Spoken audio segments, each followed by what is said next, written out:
Bonjour à tous, c'est Roméo Cournal, le coach intuitif, et nous marchons ensemble sur le chemin qui mène à soi. Aujourd'hui, l'aspect ésotérique des choses. Alors, si j'ai appelé la vidéo comme ça, c'est en fait pour faire un filtre dès le départ. Nous allons parler de choses un peu particulières, et si vous savez que c'est pas votre trip, si vous savez que ça correspond pas à vos valeurs, ben allez faire autre chose. D'accord. Pour celles et ceux qui prennent le risque de rester, alors, nous allons partir d'un exemple, ce sera le plus simple. Imaginez que vous vivez une expérience de vie et que cette expérience produit chez vous une très très très forte émotion. On va parler de colère, par exemple, dans cet exemple, mais ça fonctionne pour toutes les autres, hein, d'accord. euh, et donc cette colère, pour une raison ou pour une autre, vous n'extériorisez pas cette colère. Et donc il va se passer ce qu'on appelle une inscription traumatique. Ça, j'ai fait 36 vidéos là-dessus, mais c'est pas ce qu'on voit aujourd'hui. Cette inscription traumatique-là, en fait, elle va consister précisément à garder une émotion, en l'occurrence la colère, en soi. Au-delà des aspects biologiques, d'accord, et biochimiques, sur le corps, il va se passer des choses au niveau énergétique. C'est-à-dire qu'à force d'être alimenté, euh, cette colère, qui est un paquet finalement d'énergie, c'est de l'émotion, donc c'est un paquet d'énergie, va finir par prendre forme. On appelle ça une forme pensée. Et va finir en fait par prendre vie.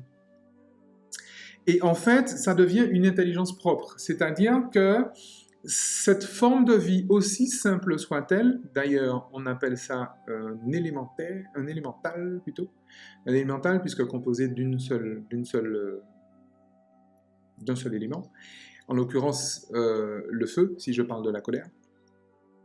Cette forme de vie a son intelligence propre et va donc avoir les mêmes caractéristiques que toutes les formes de vie, c'est-à-dire qu'elle va chercher à croître et elle va chercher à éviter la mort. On appelle ça une intelligence, d'accord? L'intelligence, c'est la capacité à échapper à l'éradication, d'accord? Un peu comme c'est exactement d'ailleurs en fait, comme le coup du Seigneur des Anneaux, avec cet anneau qui a son intelligence propre, sa volonté propre, etc. D'accord? Il s'agit véritablement de ça. Le principe, c'est que cette forme de vie, en fait, va donc chercher à se nourrir. Vous avez remarqué que tout ce qui se nourrit est vivant. Et tout ce qui est vivant se nourrit. Cette forme de vie va donc chercher à se nourrir, et elle va se nourrir de quoi? Ben, elle va se nourrir de colère. Elle va se nourrir de feu. Et où est-ce qu'elle va trouver de quoi se nourrir? Chez vous. Elle va vraiment se nourrir chez vous. Déjà, c'est vous qui l'avez créée, que vous le vouliez ou pas, mais c'est vous qui l'avez créée. Et donc, elle va se nourrir chez vous. Et en fait, comment est-ce qu'elle va se nourrir? C'est-à-dire qu'elle va se nourrir de la colère qu'elle va générer chez vous, en fait. C'est-à-dire que vous êtes dans un truc où vous tournez en rond. Et tout sera sujet à colère. D'accord?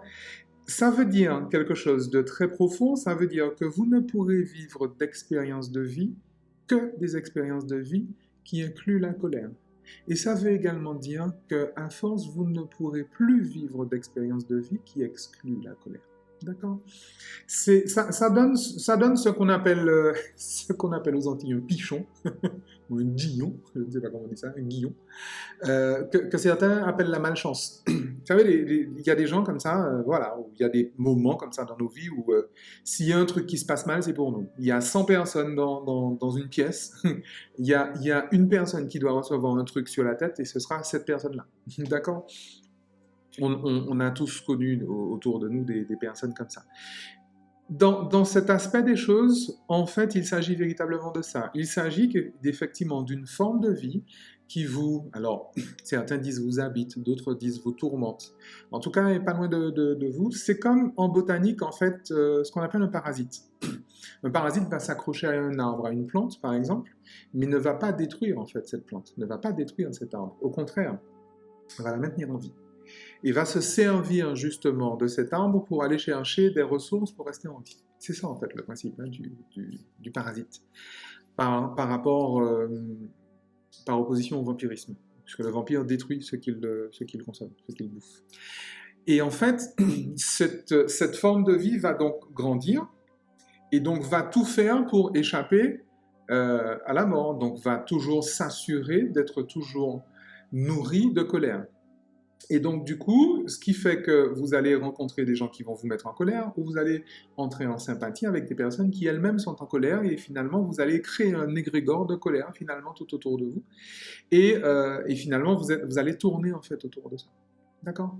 Alors, là, je parle de la colère, mais imaginez que la dépression, c'est pareil. Encore une fois, la rancœur, c'est pareil, enfin, tout, c'est pareil. Mais je prends l'exemple de la colère parce que c'est un exemple fort, surtout on est sur une émotion chaude. Je peux prendre aussi l'exemple de la dépression, une émotion froide. Et c'est pour ça aussi que certaines personnes traînent leur dépression pendant des années. Des personnes traînent leur colère, leur rancœur pendant des années, alors qu'en réalité, sortir d'une dépression, on l'a déjà vu par ailleurs, c'est quelque chose de relativement simple et qui ne prend pas énormément de temps, franchement. Bon, je vous invite à revoir les conférences et les vidéos que j'ai faites sur la dépression. Alors, maintenant, ce qui va se passer, c'est quoi? Comment on sort de ça? Alors, effectivement, il existe des thérapies. Il y a des thérapies des formes pensées, par exemple. Il y a une thérapie que j'aime particulièrement, c'est Egreria, par exemple. C'est pas très connu, mais ça fonctionne super bien. Et surtout, ma collègue et amie Oriane Rancelli, que vous avez pu voir avec moi dans certaines conférences, dans certains ateliers, dans certains séminaires, en Martinique et ailleurs, en croisière, etc., pratique justement ce genre de choses, et elle est d'ailleurs particulièrement excellente en la matière. Le fait est que lorsqu'on fait effectivement une démarche de thérapie des formes pensées, alors certains vont aller également chercher chez des sorciers, chez des marabouts, chez des énergéticiens, d'autres vont aller chercher à l'église, vont aller chercher dans les religions, etc., etc. Quelle que soit la démarche que vous avez, quel que soit l'outil, j'ai envie de dire, que vous avez, que vous utilisez, il y a une démarche qui fonctionne et une démarche qui ne fonctionne pas. La démarche qui ne fonctionne pas, c'est celle de dire que cette entité, puisqu'il s'agit véritablement de ça, une forme pensée, c'est une entité, une forme de vie non incarnée, c'est ce qu'on appelle une entité. Cette entité n'est pas votre ennemi. La vie, c'est un combat, hein, les gens. Enfin, vous pouvez vous battre, hein, si vous voulez, mais il y a des conséquences. Cette entité, en fait, elle est maintenue autant par vous que par elle-même. D'accord? Et donc, le seul moyen c'est comme s'échapper d'un égrégore, s'échapper ou se détacher d'un égrégore, se détacher d'une entité, le seul moyen d'y arriver, c'est de prendre sa responsabilité et d'arrêter de nourrir cette émotion, puisque cette entité se nourrit de cette émotion que vous produisez, même si effectivement elle provoque chez vous cette émotion, mais elle se nourrit de cette émotion qu'elle provoque chez vous. Donc, il est de votre responsabilité déjà d'arrêter de produire cette émotion. D'accord? Et donc, il y a une démarche qui fonctionne, j'ai dit, et celle-là, elle est absolument, absolument incontournable et inévitable. On appelle ça le pardon. On appelle ça le pardon. C'est pour ça que j'ai développé justement dans la formule du pardon thérapeutique, la formule 2, justement, prend en compte ce genre de choses, puisqu'on parle des êtres incarnés et des incarnés. Et le principe, il est là. Alors, je le dis parce que c'est extrêmement important. Vous savez, le magico-religieux, je suis tombé dedans quand j'étais petit, un peu comme Obélix. En fait, je suis né dedans. Et je vois des personnes découvrir l'aspect un peu ésotérique des choses depuis quelques jours ou quelques années et se poser en fait en référence. Il est extrêmement important d'être prudent dans ce qu'on fait. Il est extrêmement important d'être responsable de ce qu'on fait et de porter une démarche et un message responsable. Parce que, quel que soit ce que vous dites, quel que soit ce que vous faites, le résultat ne sera pas donné, encore une fois, par l'action, mais par l'intention. Pourquoi vous le dites et pourquoi vous le faites? Dans quelle intention vous le faites? D'accord? Et encore une fois, le pardon est inévitable. Inévitable.